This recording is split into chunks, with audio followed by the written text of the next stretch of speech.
break for getting me out. Just,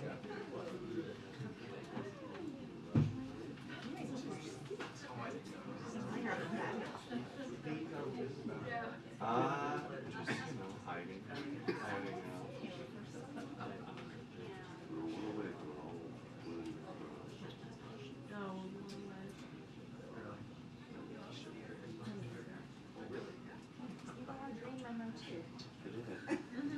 I CC'd you all. Did you get it? I didn't get it. Come on, Peter, what's up? Well, Get with it. what we do for you.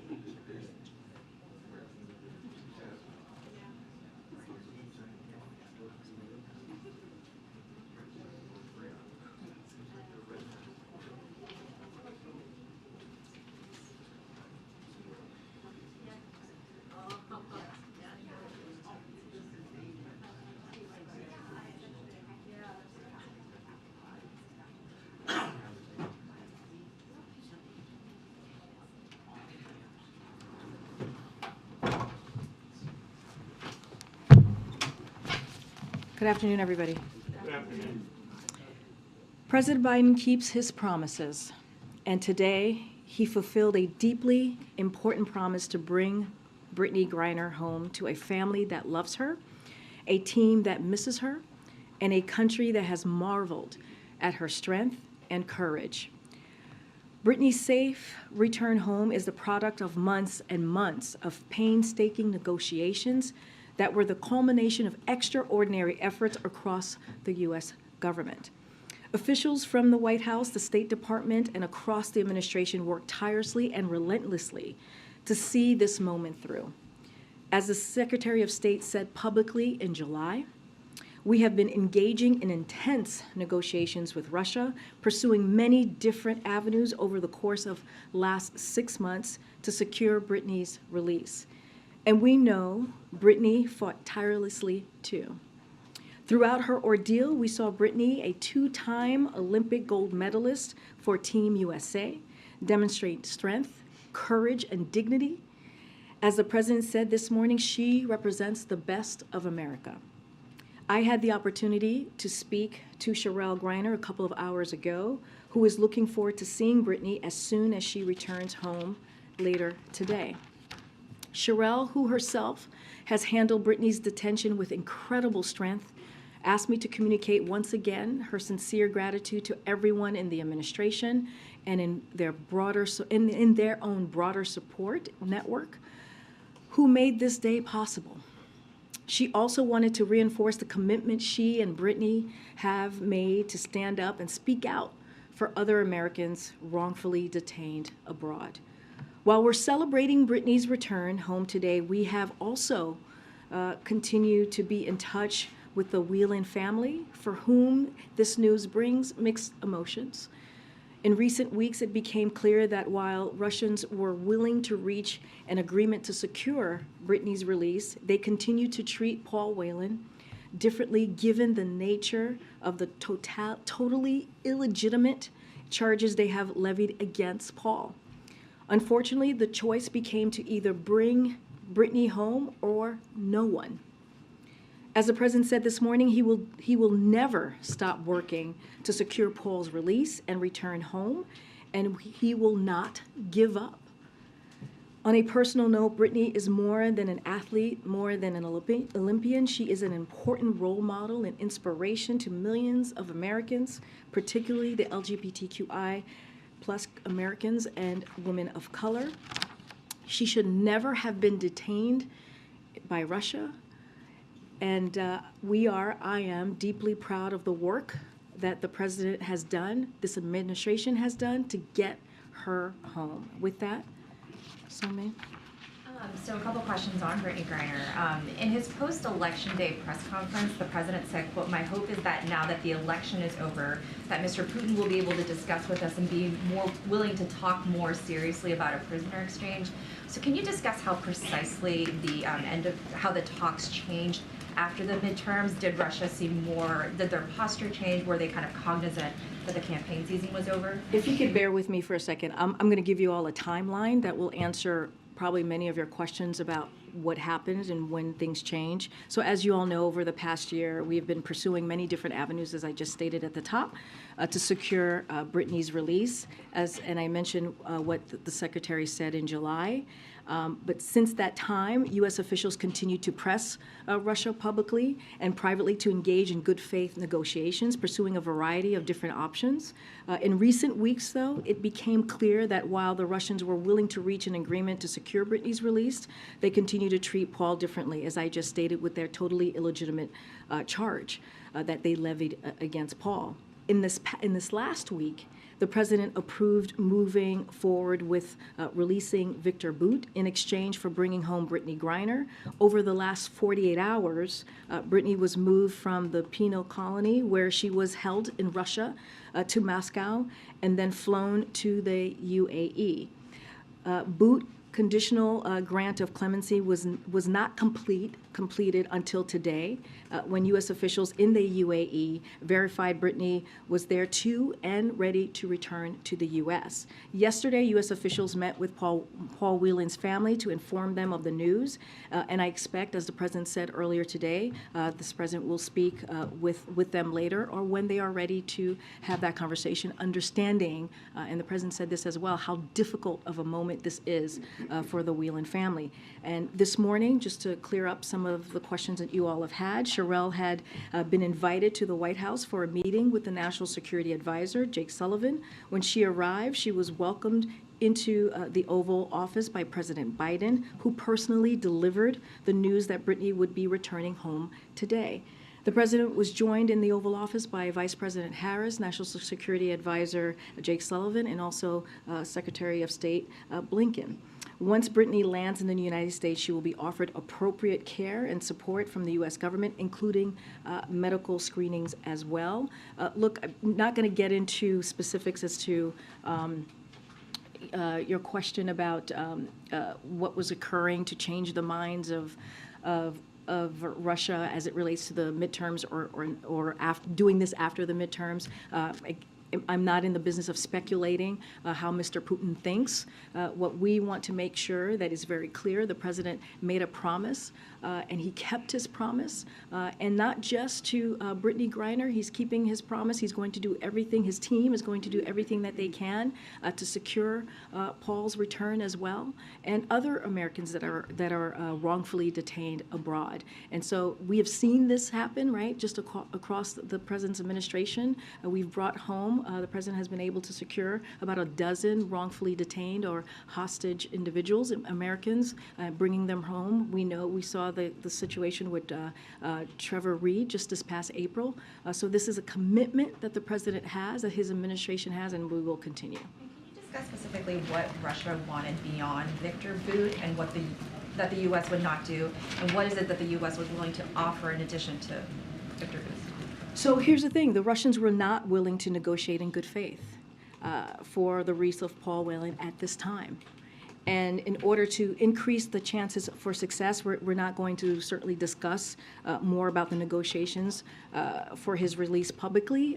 But we are committed to securing Paul's release, but we're just not going to get into specifics. But like I said, they were not operating in good faith. And one more question. I mean, obviously, we're all very happy to hear the news that she's coming home, but I'm wondering if the administration's concerned about whether there's any precedent set here about what the U.S. government is willing to trade in exchange to release Americans imprisoned abroad. So, look, this was not a decision that the president made lightly, but he believed it was the right thing to do to secure Brittney's release. And so, you know, this is a commitment that he had, a promise that he made, and where we were left with is either we bring Brittney home or no one at all. And so, I had one of my colleagues in the National Security Council said today he believed that there was a moral obligation here to get her home. This does not mean that the president will stop with Brittney. He's going to continue to make sure that we secure Paul Whelan's return as well as other Americans who are wrongfully detained abroad. Okay. Thanks, Karine. Was there a risk assessment to determine how dangerous Bout may be now that he's been released back into the world? And what is the result if there was one? How should people be thinking about the fact that this man is free? So look, again, this was not a decision that the president made lightly. Just want to be very clear on that.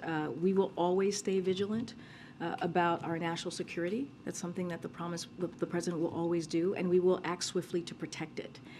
That was true yesterday, that is true today, and that will be true after Mr. Bout's release. So that is a commitment that the president has to the American people.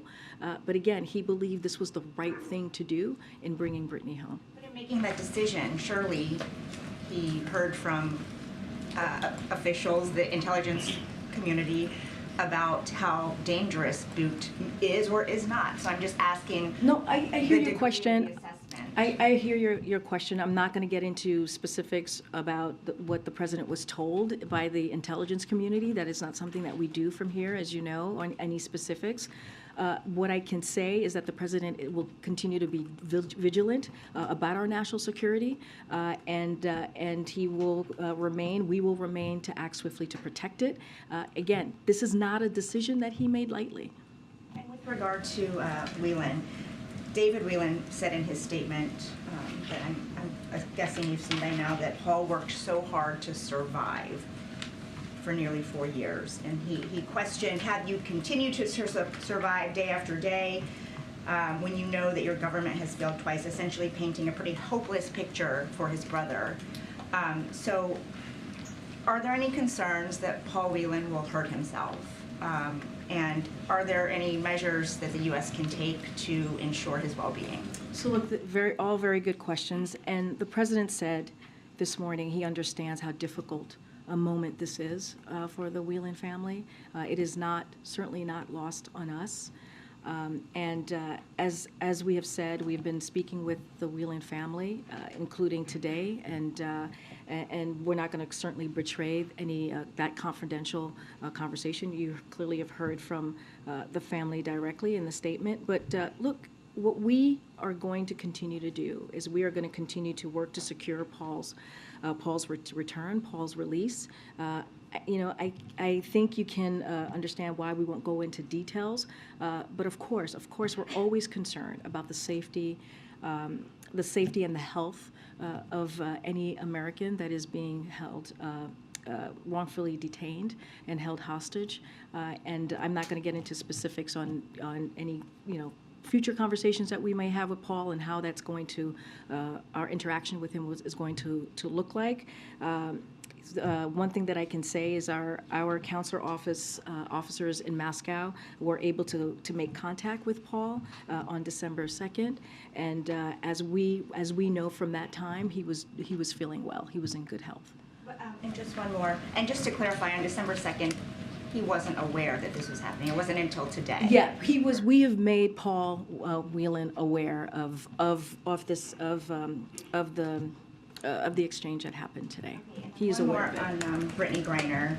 I understand how the deal went down and what the Russians were willing to give, but how do you dispel the public perception that if you are a celebrity or a professional athlete, you get preferential treatment in a situation like this? Look, I want to be very clear here, and I think we've tried to lay this out in a clear way as well. The president did, and my colleagues, as you've heard from them from the NSC. This was not a choice for us of which American to bring home. That was not the choice. It was a choice between bringing home one American or bringing home none, and we brought one home today, and that is important to note. And just like we were able to bring home Trevor Reed back in April. And through every step of this process, we have sought to bring Paul Whelan home, and that will not change. That will continue to be our commitment. Again, regrettably, due to nature of the totally illegitimate charges they levied against Paul, the Russians are treating this situation differently than Brittney's situation, and we have been unable to secure his release. We made every possible offer available to us to secure Paul's release, but there was no way to bring Paul home right now. We would have preferred, of course, we would have preferred to see them both released. That's what we've been calling on. That's what you've been hearing from me and the president this past year. But we did not want to lose the opportunity before us to secure the release of one of them. And so that was the choice, one or none. And not which one. It was either none or one. And so our efforts to bring Paul home will continue. It will not stop.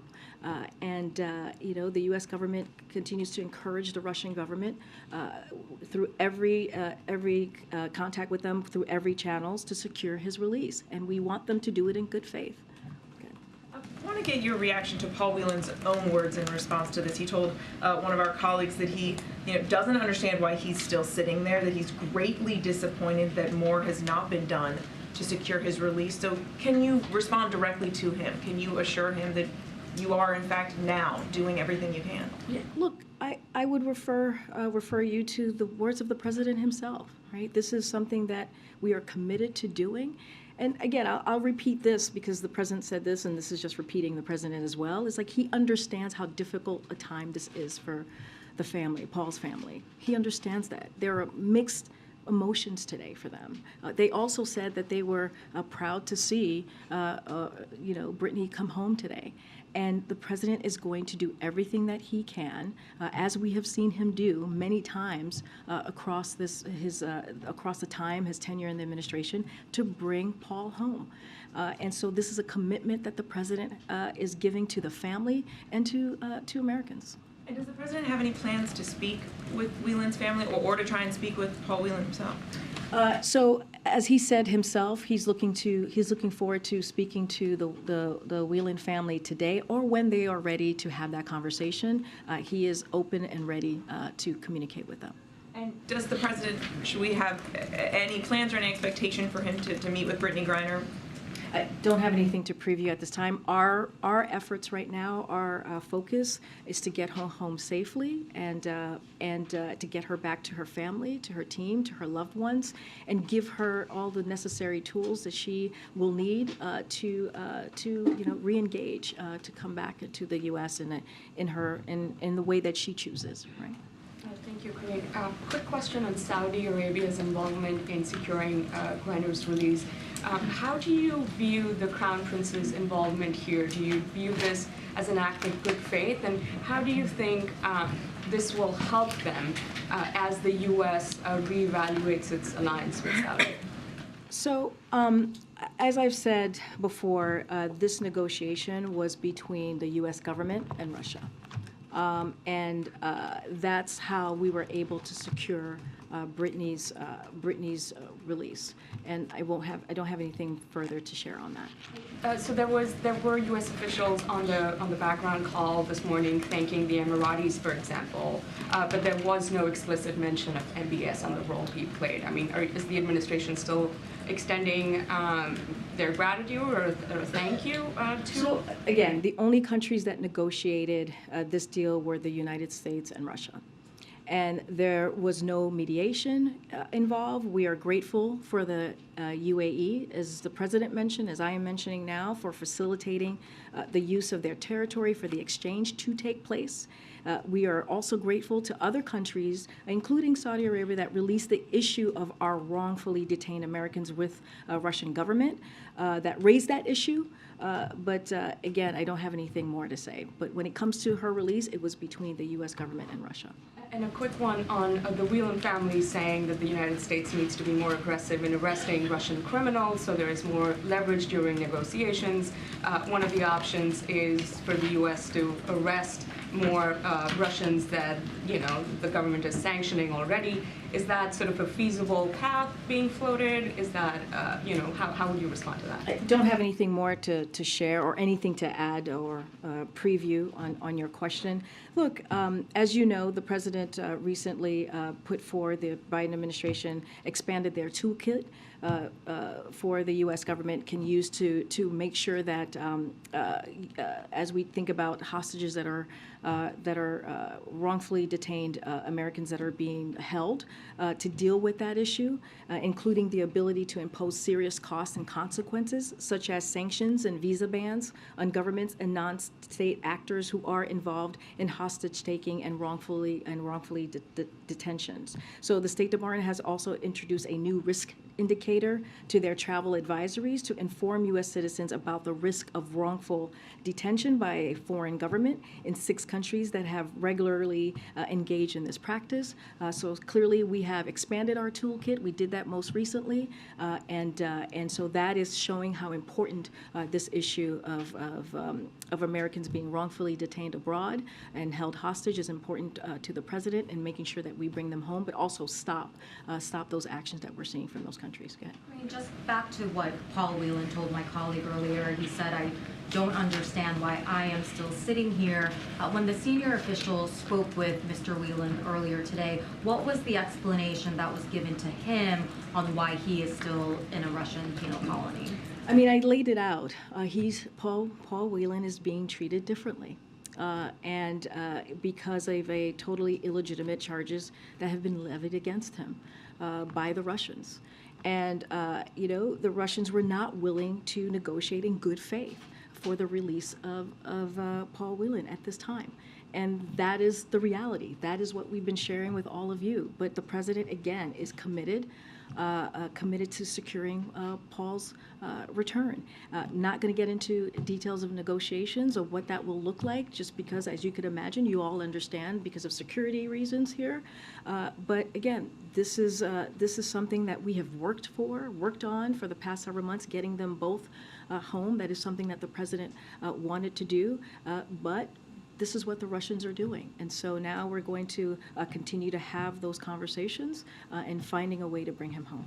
Can you clarify, when the Saudis say that the Crown Prince MBS was involved in mediation efforts to secure Griner's release, is that true?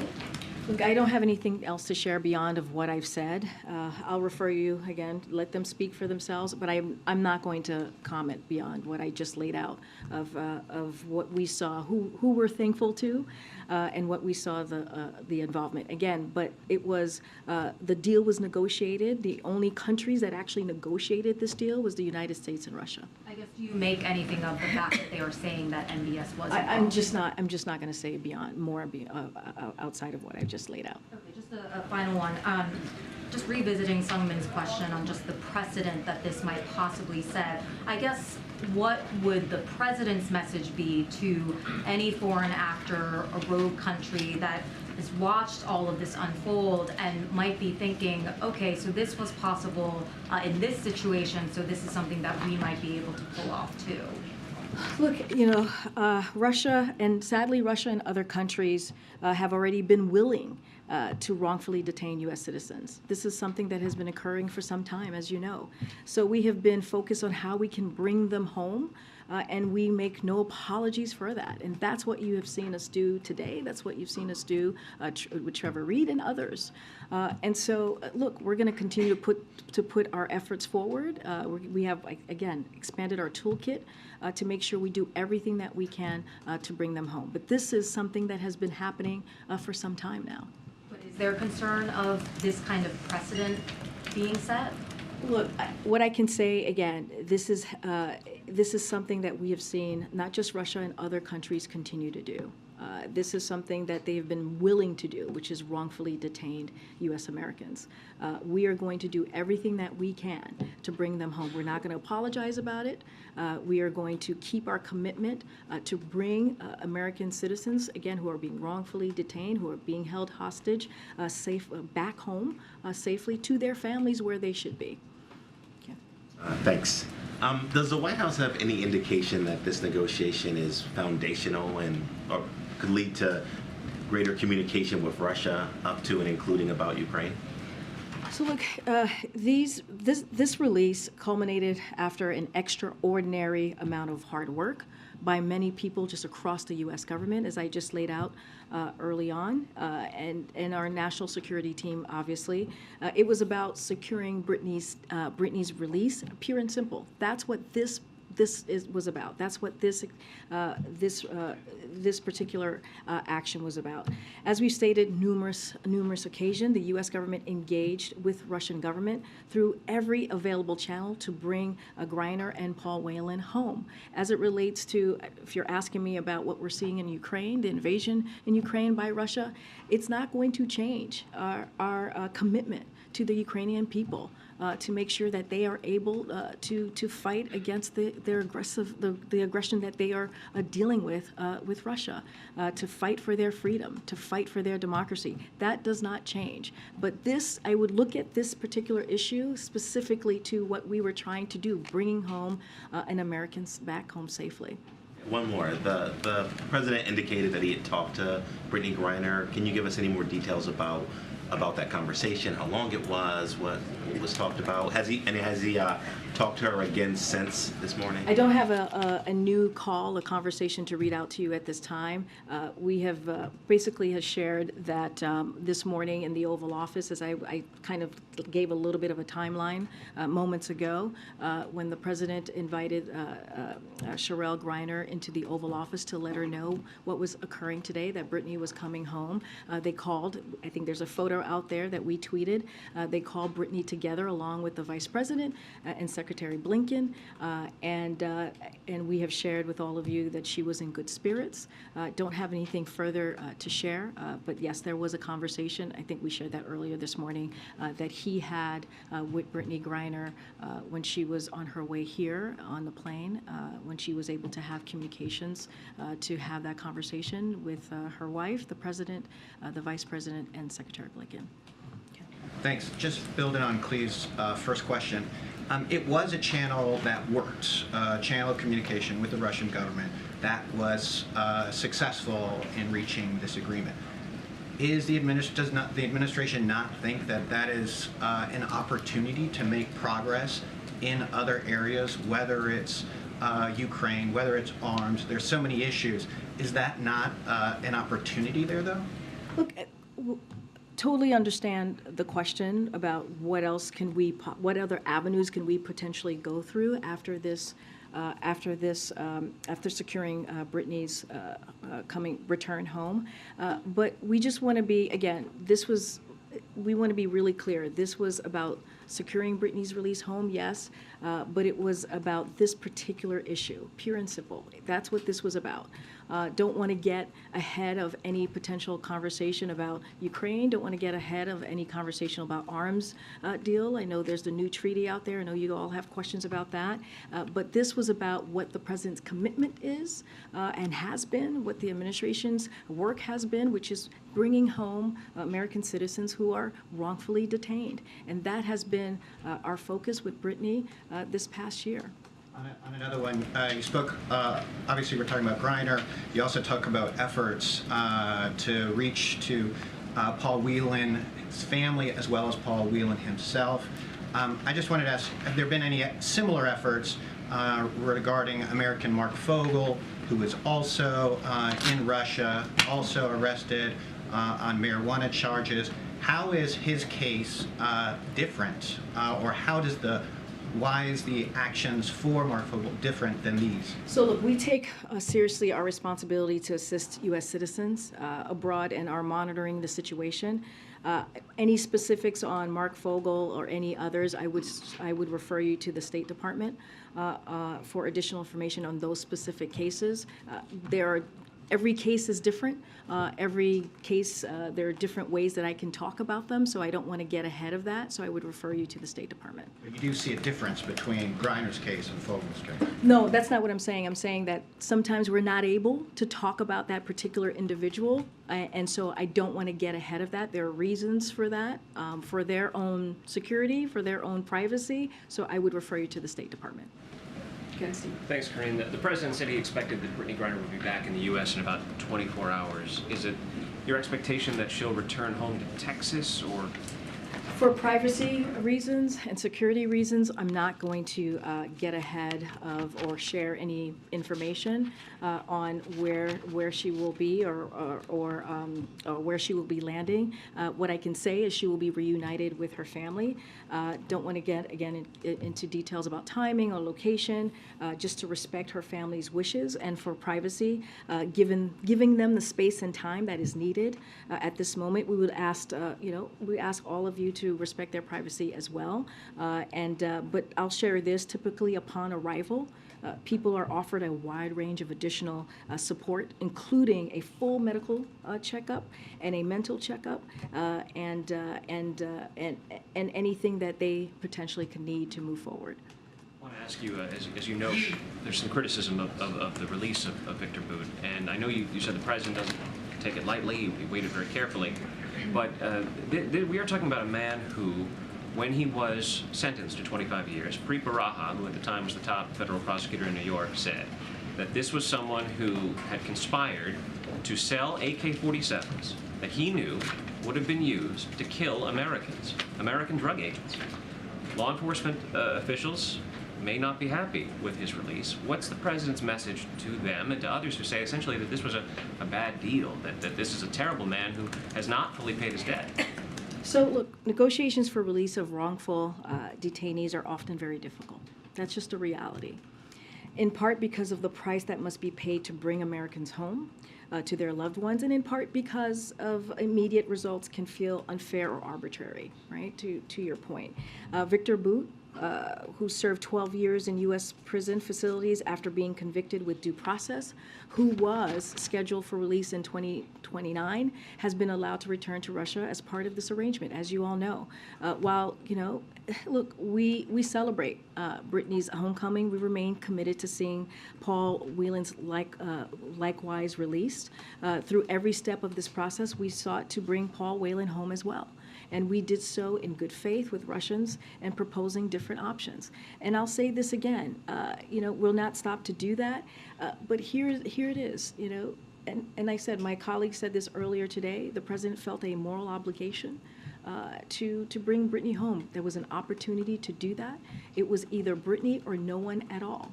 And we're not going to apologize for that.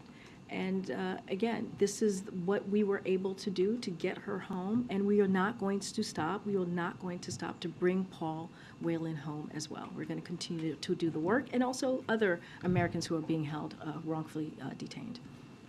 Thanks, Karine. One, just housekeeping off the top. Has Brittney Griner boarded the plane back to the U.S.? Yes, she's on her way. She's on her way home. Okay, so she's on the plane. Yeah, she's on the plane back, yes. Can you help us understand, were there any other concessions that were offered as a part of this deal? Did the U.S. give anything or get anything that has not been disclosed as a part of this deal? And just to try again on a question that you've gotten, how does this deal not send a message to Russia and to other governments that if they wrongfully detain American citizens, that they will have some of their most dangerous criminals, in this case the merchant of death, released?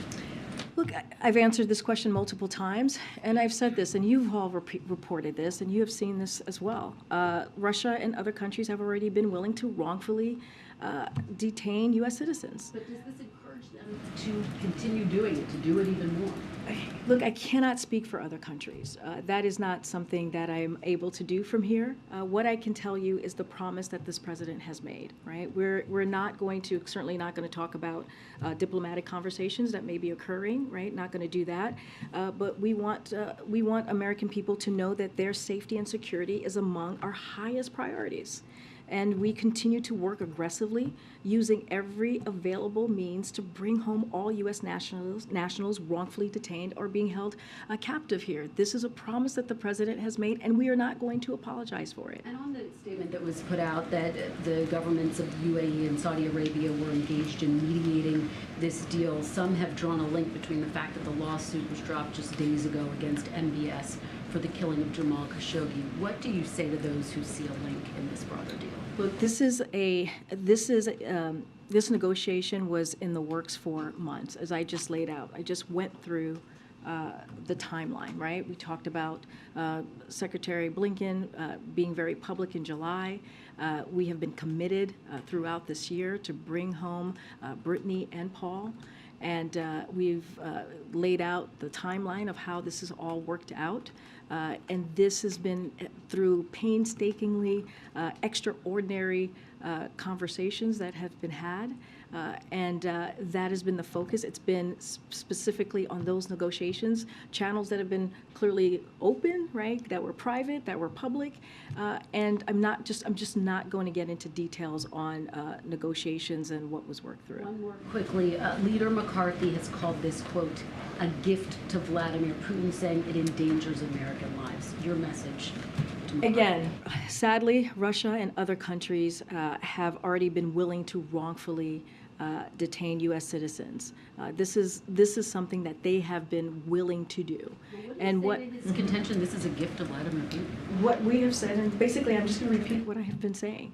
The president is committed and has been very clear, and we have seen his work. Right, we have brought home people who've been held hostage and wrongfully detained over the course of his administration, and across different countries, as you all know, as you all have reported on this.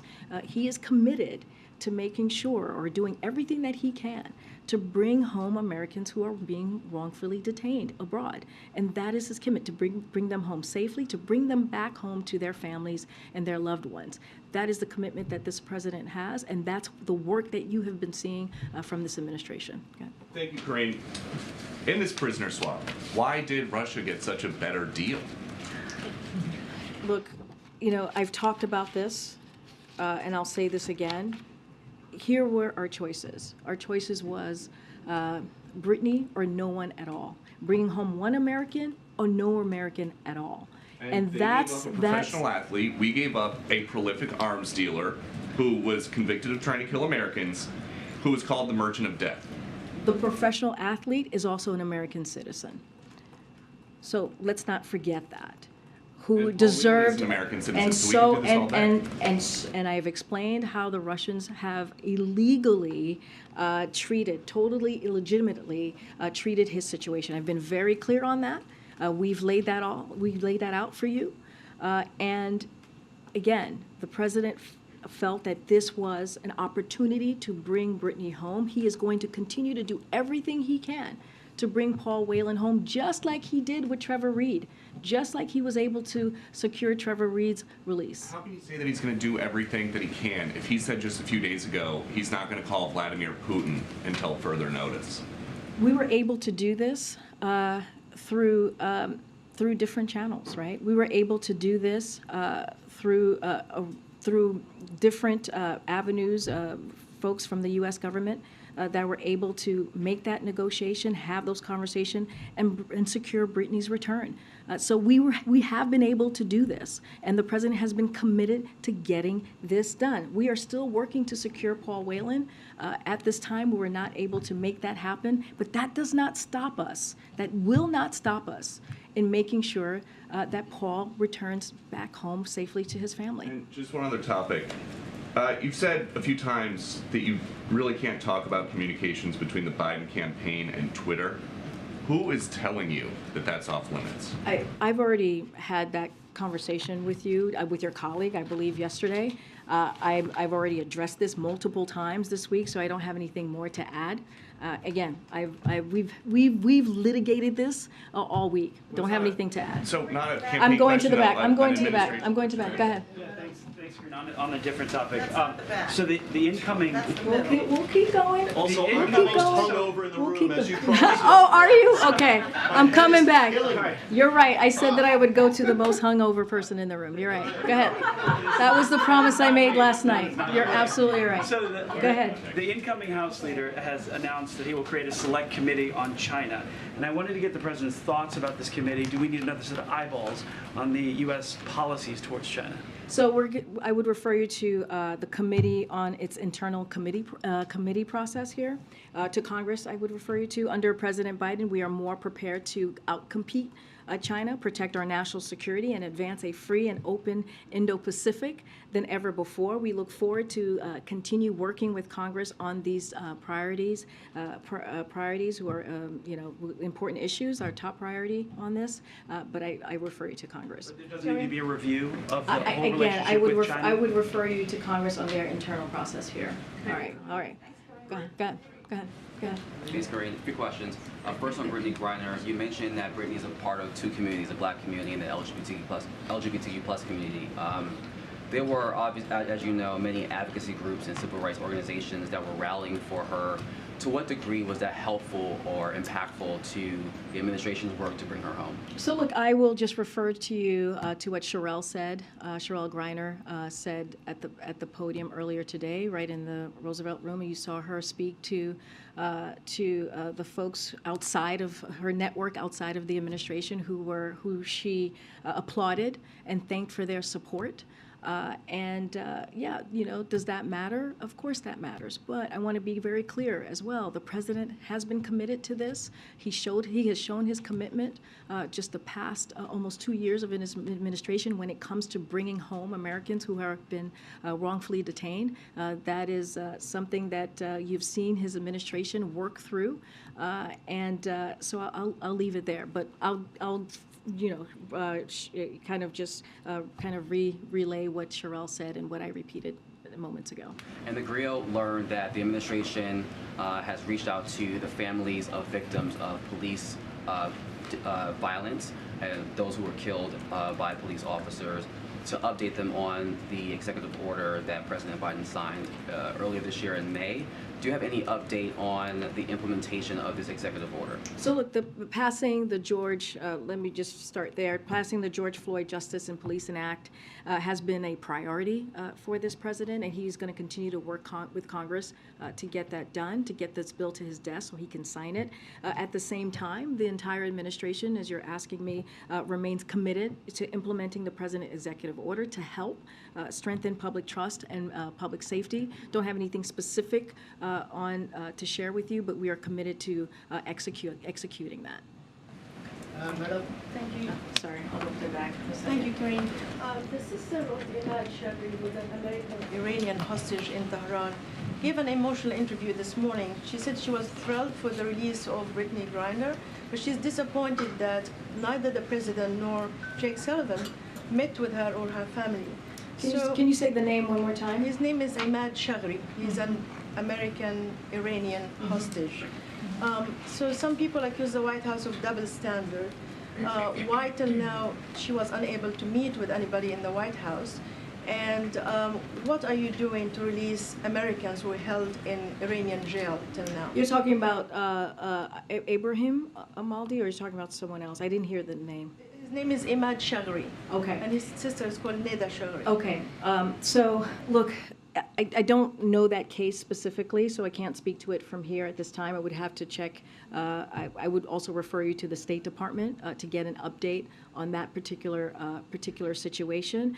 So don't want to get ahead of what the State Department might share. The president and the White House. I understand. Just like I completely understand your question. I would need to talk to the State Department or even refer you to the State Department on that specific case. Don't have anything to share with you at this time. What I can tell you is that the President is committed and continues to be committed in getting American citizens back home who are being held, who are wrongfully detained. I don't know the specific case, so can't speak to it, can't speak to where we are internally or any outreach that has occurred. Any update on the Americans held in Iran, hostages? I don't have an update for you at this time. I would refer you to the Department of State. Okay? Thanks, Corinne. Just two follow-ups on things you've said about Griner today. You've said a couple times that in recent weeks it's become clear that the Russians were willing to reach an agreement to secure Griner's release, but they continue to treat Whelan differently. When you say in recent weeks, do you mean after the midterm elections? I don't have the specific timeline for you. What I was able to share is in recent weeks. Don't have it 2 weeks, 3 weeks. I can just say for sure in recent weeks. But look, again, the president has worked tirelessly, and so has his administration to wanting to get both of them home. We have said this over and over again. But regrettably, the Russians have treated Paul Whelan's situation very differently, in a totally illegitimate way. And so we're not operating in good faith. And we were left in a situation where it was either bringing Brittney home or no one at all. And so we took the opportunity of bringing Brittney home to her family and her friends, and we are going to continue to work. It's going to continue to keep it a priority to get Paul home.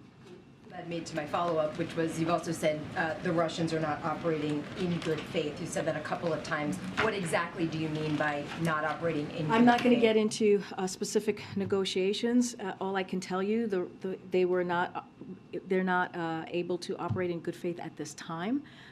But again, in order to increase the chances for our success, we're not going to discuss more about the negotiations for his release in public. I'm sure you understand why that we're not willing to do that.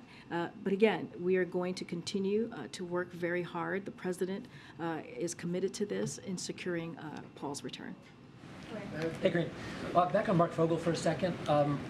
He's doing a 14-year sentence for less than an ounce of pot. Would you say he's been wrongfully detained? There's some lawmakers want to classify it that way. Again, I can't speak to any individual specific case at this time.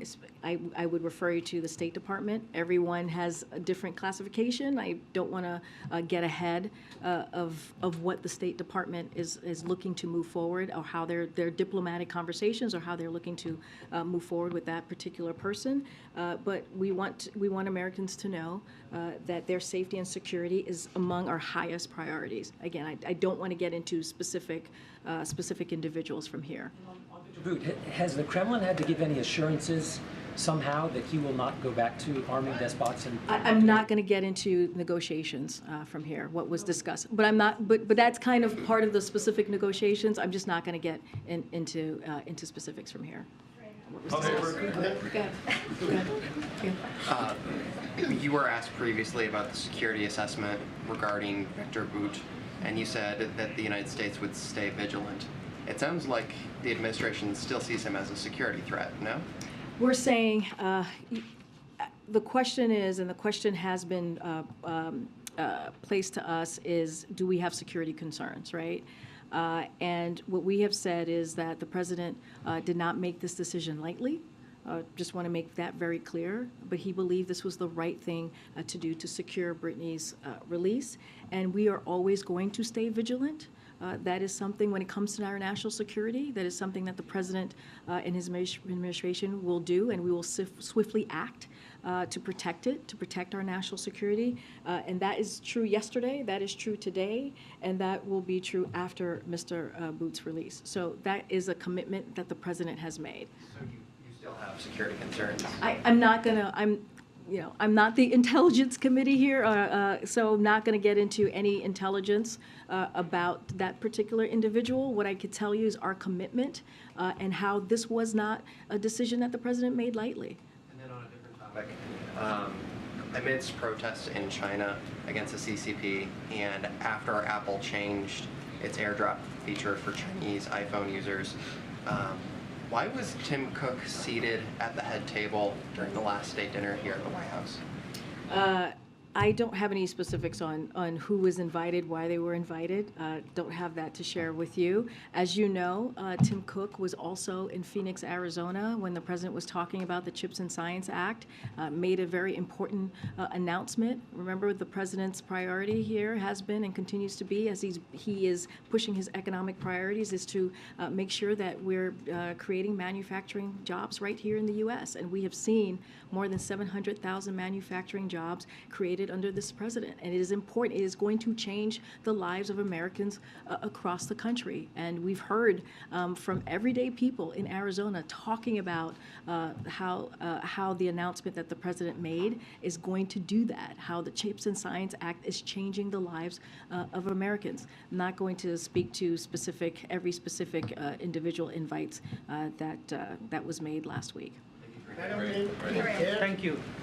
As the year comes to an end, how do you see the relationship between US and India in this year, 2022? Say that again. As this year comes to an end now, how do you see the relationship between the two countries, India and US, in 2022? So we see the U.S. relationship with India is strong. That's what we believe. We see it as a strong relationship. President Biden and all levels of U.S. government are in touch with our Indian partners or their counterparts.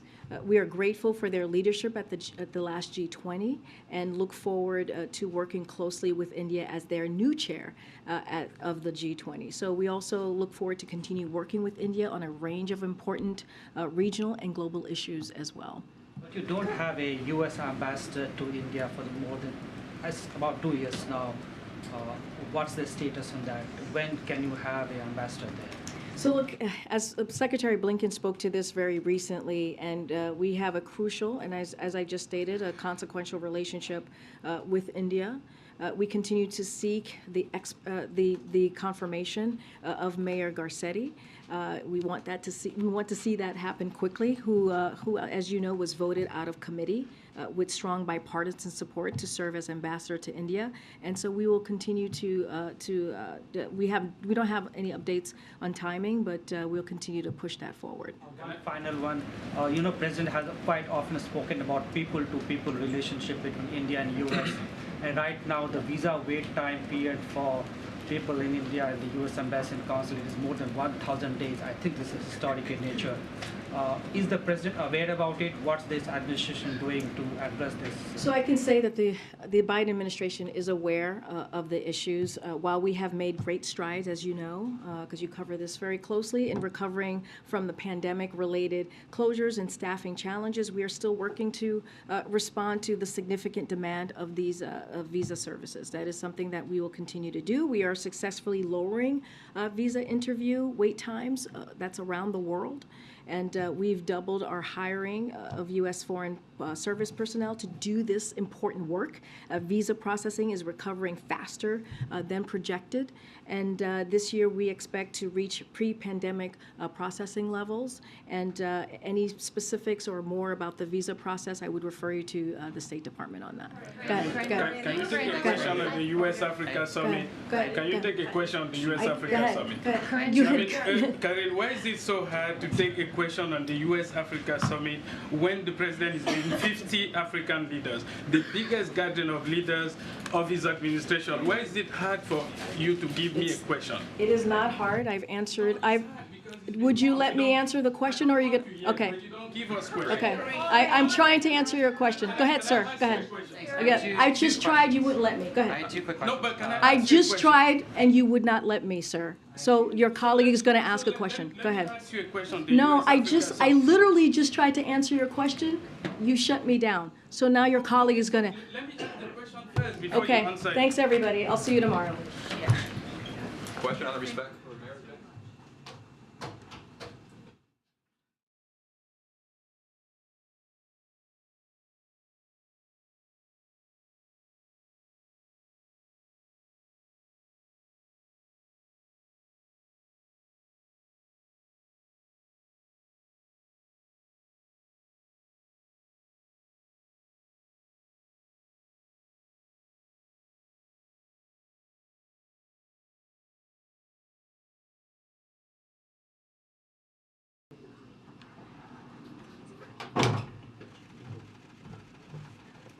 Good afternoon, everyone.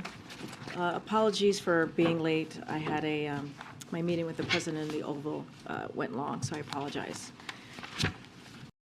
Okay.